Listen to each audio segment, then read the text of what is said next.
The Boston Bruins have signed Dans Locmelis to a 3-year entry-level contract. I hope I said that right. Charlie McAvoy looks close to a return, and what does the new TV deal in Canada the NHL signed mean for the cap and the future of the NHL? I will cover all this in my video today. So buckle up, Bruins fans. I'm here to give you the latest info on your beloved Boston Bruins. If you've been liking my Bruins content, please leave me a like and subscribe. If you've already done so, thank you, and let's get into it.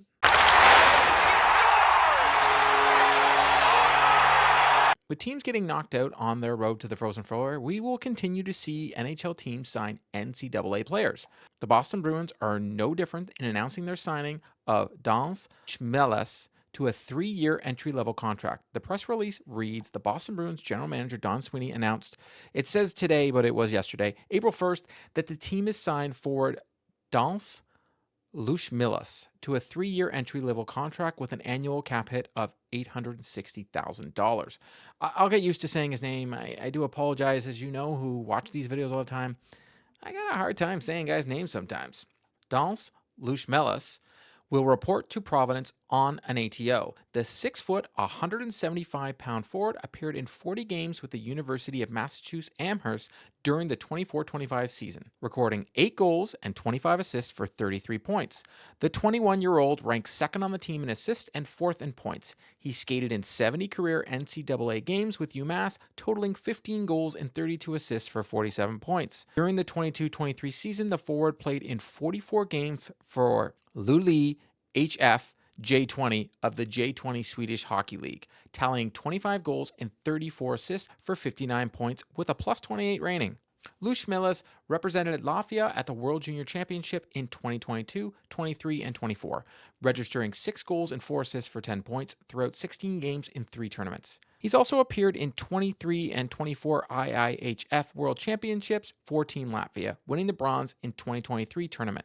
In September 2024, Locmelis played for Latvia at the Olympic Games qualifying tournament, where he helped the team secure a spot in the 2026 Olympic Games, notching 1 goal and 1 assist in 3 games. My knowledge of him is pretty sparse. But the good news is, a friend of mine, Dominic Tiano, wrote a great article on him, which I'll leave in a link in the description.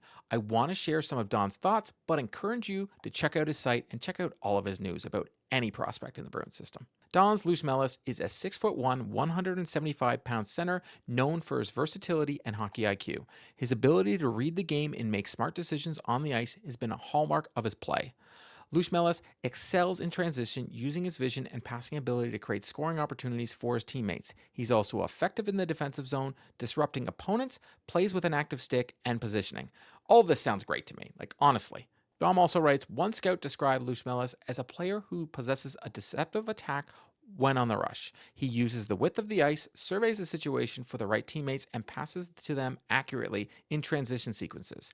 He protects the puck in the offensive zone and is able to buy time for his teammates to get into scoring areas. Defensively, he attacks gaps in the coverage and reloads above the puck when his team loses it.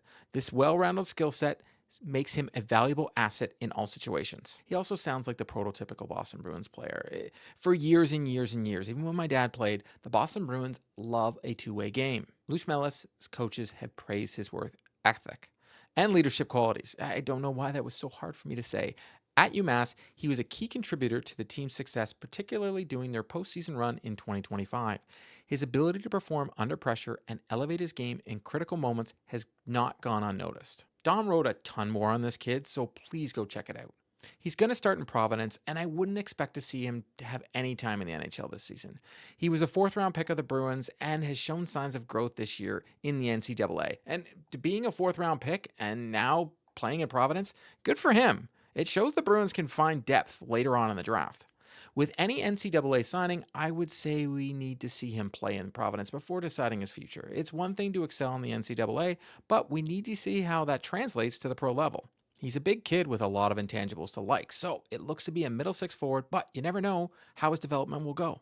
As I mentioned, check out Dom's article to get more information about him. My next topic is Charlie McAvoy is skating with a team and taking regular rushes now, which means he's closer to return. Many fans' comments suggest he should not dress and stay on the IR. Yes, the Bruins are bad right now, and at the time of this recording, they're last in the Eastern Conference, and they're poised to get a top 5 pick in the NHL entry draft. I don't see that as a bad thing, by the way. They've stunk all season, so at this point, what does it matter? Let's get that top 5 pick. There are some pretty decent centers out there, and after that 6th pick, the prospects out there, they kind of lack the skill that the top 6 have. I don't know how you keep McAvoy off the ice, though. He's a hockey player, and it's in their nature to want to play regardless of where the team is in the standings. They've got a lot of young faces in the room now and new faces. They're on a losing streak, and he might be that spark that helps the team get over that hill to win a game. Ending the season on a high note can't be a bad thing. I know it won't make a difference about playoffs, but it will make a difference for his teammates. McAvoy might be the Bruins' next captain, and yes, he has injury trouble throughout his career, but I don't see a reason to keep him out of the lineup. And how keeping him out of the lineup will even help this hockey team. Sacco mentioned he's close to returning, which tells me we might see him in the next couple games. I want to hear from you, though, and your thoughts on McAvoy returning to the lineup. The next thing I want to touch on real quick is Fabian Lysell not dressing the other night against the Washington Capitals. Sacco was quoted as saying, "You saw the game out there. Tonight was more of a lineup decision based on the opponent." Here's my issue with this type of thinking we see more and more in the NHL from coaches. How do you know the kid can play against these teams unless you let him? If a player is going to be an everyday NHLer, he needs to play against every team and learn how to do so. Lysell has had a very small sample size coming back up from Providence, and he's looked okay. Not great, but okay. The Bruins are not playing good hockey right now, but I've seen signs of improvement. The loss against Washington was okay because they actually played a decent game. Not a full 60 minutes, but they held their own against one of the best teams in the NHL this season. They had pushback.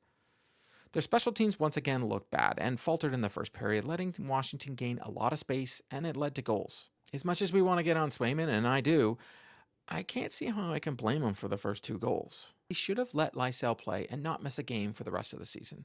It's sink or swim time for some of these kids, and what better way to learn by playing at the NHL level? I want to hear from you, though, and your thoughts on Lysell not playing because of the type of team he played. The last thing I want to touch on is some NHL news. Because yesterday, the NHL signed a new TV deal in Canada with Rogers for 12 years. The press release reads, Rogers Communication and the National Hockey League today announced a 12-year agreement for the national media rights to NHL games on all platforms in Canada through the 2037-38 season. The $11 billion Canadian agreement starts in 2026-27, following the conclusion of the current landmark 12-year, extending the strategic partnership over the 2 decades. Then the press release has some PR stuff. The NHL is great. Rogers is great. But then they talk about some things that I want to talk about. Under the new agreement, fans will have access to more live national games than ever before, fewer regional blackouts.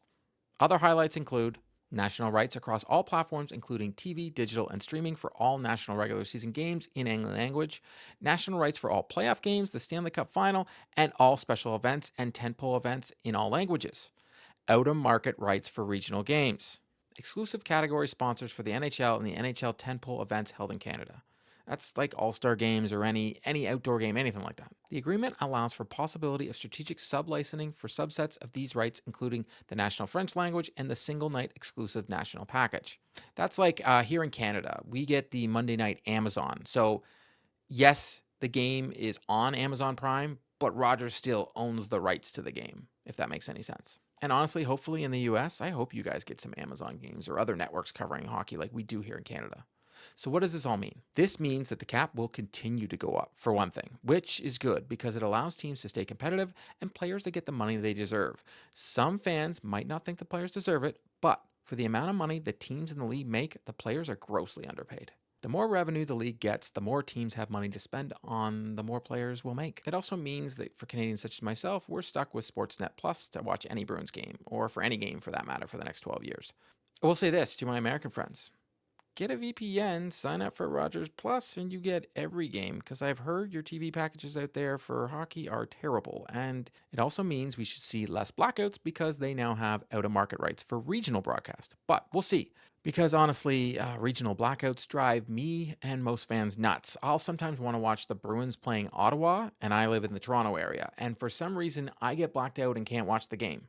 For my American friends, it means the game is growing, which is a good thing. Hopefully, it means that more networks like ESPN and TNT will show the Sportsnet broadcast so you can watch these games nationally. For those who watch NESN, it means nothing, and you're stuck with a ticker at the bottom of the screen that doesn't need to be there. Also, you will still be stuck with constant technical difficulties that you've been plagued with forever.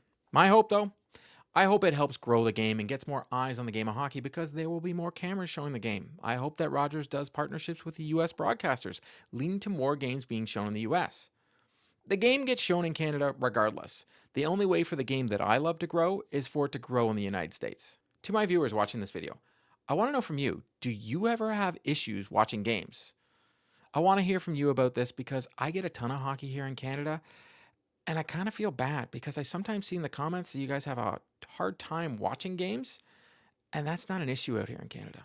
That's a wrap on today's video. To stay up to date on all the news surrounding the Boston Bruins, please subscribe and drop me a like. If news breaks surrounding the Boston Bruins, be sure to check out the channel. If you've already subscribed to the channel, thank you, and I'll see you next time.